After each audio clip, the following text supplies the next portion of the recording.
Bon, un premier mot évidemment pour vous dire le plaisir que j'ai à me trouver ici. C'est la première fois que je suis invité à un débat public en Belgique. Je veux vous dire quelle est l'importance à mes yeux de vous montrer la relation d'amitié et de fraternité qui existe avec notamment Raoul, puisque c'est lui que je connais et avec qui j'échange régulièrement. Nous ne sommes pas identiques. Le concept de parti frère est une chose qui a disparu avec le XXe siècle.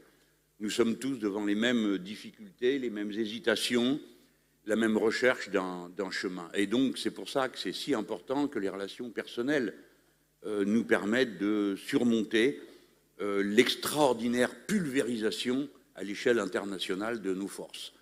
Car, comme le disait Hugo Chavez, le capital s'est concentré, il a ses lieux organiques de production des idées et des orientations, et nous sommes complètement explosés, alors que ce devrait être l'inverse, parce que, évidemment, la condition du salariat et du peuple, qui sont deux choses légèrement différentes, sont de plus en plus identiques dans le monde. Alors je partage le diagnostic de Raoul, je le complète en vous priant de m'excuser si ça paraît un peu abstrait, mais je crois que c'est notre devoir de bâtir notre conception du monde, notre stratégie et la tactique sur une pensée aussi claire et théorique que possible sur la réalité.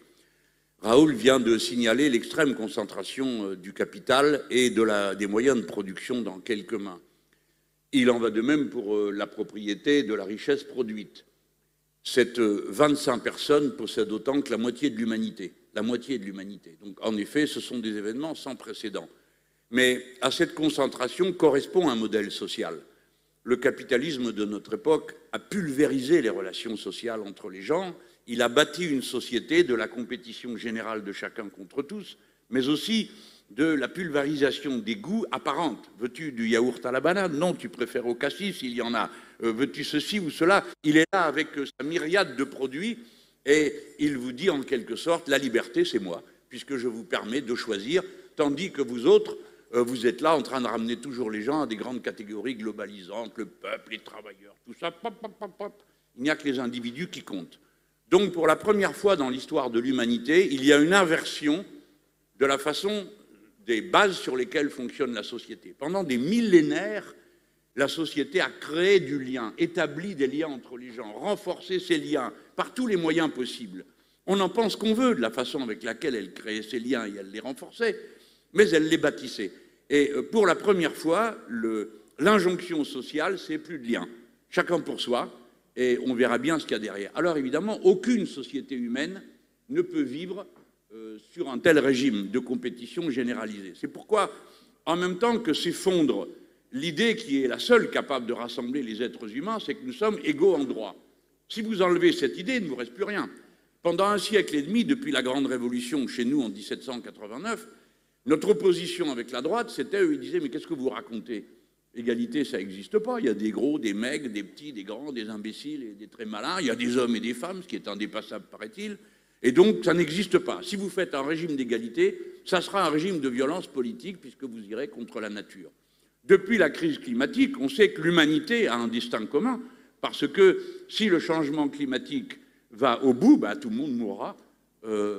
En tout cas, tous les êtres humains. Peut-être pas les cafards et les fourmis, mais pour l'instant, nous sommes les représentants des êtres humains, principalement, même si les cafards et les fourmis sont aussi indispensables à la biodiversité que nous-mêmes. Bref, nous sommes dans ce moment où, pour compenser l'explosion de la société qu'ils ont eux-mêmes organisée, ils sont obligés de mettre en place des régimes et des méthodes de plus en plus autoritaires de contrôle pour maintenir l'ordre social et l'ordre public auquel ils sont attachés. Et tout le vocabulaire y tend.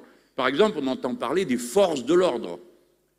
Alors que, au moins pour la France, chez vous, je sais que c'est une sorte de paradis, mais chez nous, l'ordre qu'elles maintiennent, en crevant les yeux à 32 personnes et ainsi de suite, il est très connoté socialement. Donc voilà, l'autoritarisme ne vient pas de la méchanceté, mais découle de la nature du système politique qu'ils ont mis en place, qui est incompatible avec la vie en société. Ils ne peuvent donc maintenir les liens sociaux que de force. Je termine en vous donnant quelques exemples, parce que nous sommes sûrement un des exemples les plus pitoyables de toute l'Europe en matière d'autoritarisme. D'abord parce que nous avons une constitution qui est une monarchie présidentielle, qui donne des droits absolument invraisemblables à une personne toute seule.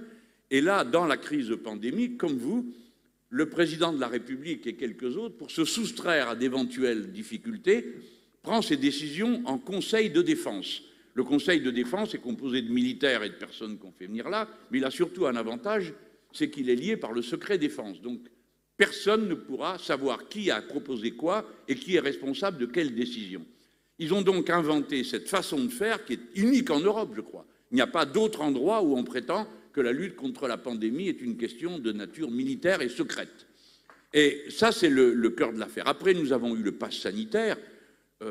Et vous avez vu que... Alors, le pass sanitaire, moi, j'ai voté contre, ainsi que tous les insoumis, parce qu'on pense surtout qu'il est dangereux, parce qu'il donne l'illusion que vous êtes en sécurité quand vous avez le pass sanitaire ou même que vous êtes vacciné. La vaccination réduit le risque, mais la vérité, c'est que le risque existe. Alors, tous ces éléments ont créé chez nous une société de contrôle généralisé. Et évidemment, la méthode de combat de nos adversaires, je terminerai là-dessus, est dure à démonter. Parce que si vous êtes contre le pass sanitaire, ils vous accusent d'assassiner les gens. Ils vous disent c'est que vous êtes anti-vaccin, ce qui n'est pas mon cas, je suis vacciné. Bon. Et à chaque fois, ils essayent de tracer une délimitation. Chez nous, en France, c'est arrivé à un sommet, puisque M. Macron a prétendu être le parti de la raison et de la science. Autrement dit, tous les autres sont des fous et des obscurantistes. Il y a une forme de radicalisation du discours politique qui interdit l'échange, qui interdit la discussion, puisqu'il y a d'un côté la vérité, de l'autre côté le mensonge, la folie et le reste. Alors, mon mot de fin, c'est ça.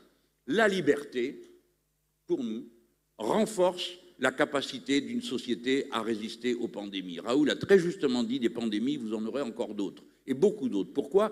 Parce que la cause essentielle, qui est la forme capitaliste de l'agriculture, provoque la destruction des milieux naturels, et la contamination, ça s'appelle zoonose, c'est un nom un peu pédant, transmission des virus des animaux sauvages aux animaux domestiques, et comme l'économie est globalisée, on n'a pas fini d'en voir. Nous pensons que les sociétés qui résisteront le mieux sont celles qui seront les plus unies. Et pour qu'elles soient unies, comme c'est anthropologiquement, je veux dire, dans l'histoire longue de l'humanité, quand ça va mal, les gens se serrent les coudes, au contraire de ce que croient les puissants, qui eux se bouffent entre eux. Bon. Et ils se serrent les coudes. Et donc la liberté augmente la capacité, en impliquant les gens dans la décision, de bien résister aux grands défis. Par conséquent, l'idée d'égalité et l'idée de liberté sont des garanties de survie des sociétés, tandis que le néolibéralisme, la compétition de chacun contre tous, la concurrence libre et non faussée, mine de l'intérieur des sociétés et abaisse leur capacité de résistance face aux catastrophes.